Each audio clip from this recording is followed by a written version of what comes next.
आदेश भी दिले बने कि एक लाइन जरूर ही सही गोलू बाबू आप जरूर गाइएगा, तो मैं अभी ही सुना देता हूँ, क्योंकि बाद में जब इन श्रोताओं के लिए मैं गाऊंगा SBI, अच्छा estate bank of India, SBI से निमन उतार बड़ा CBI के कोई नहीं है। लोग प्रमोशन जो है तो डिमेशन जो है। एक गाना है, एक लाइन बस मेजर खाली बस मेरे समाज के लोगों के लिए। टूनू शर्मा जी का बार बार दबाव कहे, प्यार कहे, सम्मान कहे, मैं बस एक लाइन सुना दे रहा हूं कि जहिया से तुरला बाबा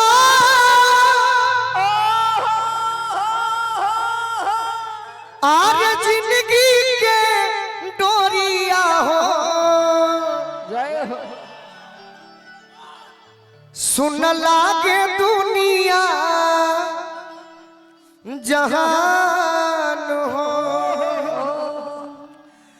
मनवा के ललसा मना। ये पर डांस नहीं करे के, खाली सुने के बाद तू जाना जे परमेश्वर मुखिया जी कौन ऐसा शख्स बाड़ा जेकर गोलू राजा बार बार बड़ाई करेले। ए तरी मार रही के नहीं कि मनवा के ललसा मना उए में रही गईले हो, पूरला ही सपना हमार हो, कुहू के करे जा दिल में लागल बाटे घौआ हो, नैया फसल बा मझधार हो, देखे न पाता गइला अरे कहवा न पाता भइला, रोतारे मजदूर किसान हो, अन बान शान खाती जनवा गइला हो, दुश्मन घूमेला सीना तान हो, चारू ओरिया बढ़ल भ्रष्टाचार। अगर आपके व्यवस्थापक कोई होंगे तो इस मॉनिटर को किनारे लगवाइए, तो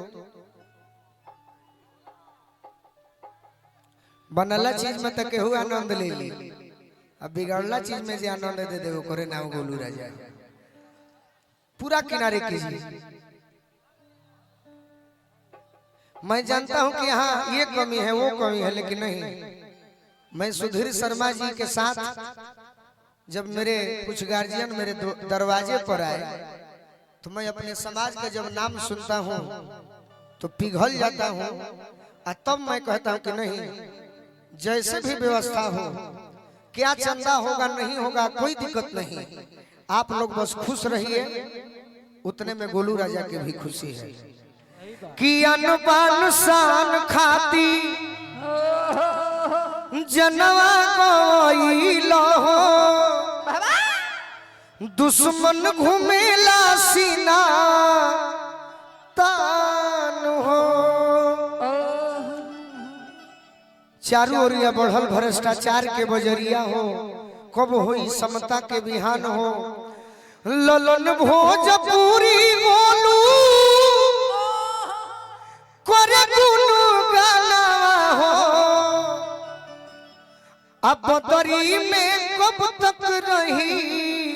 चान हो। बाकी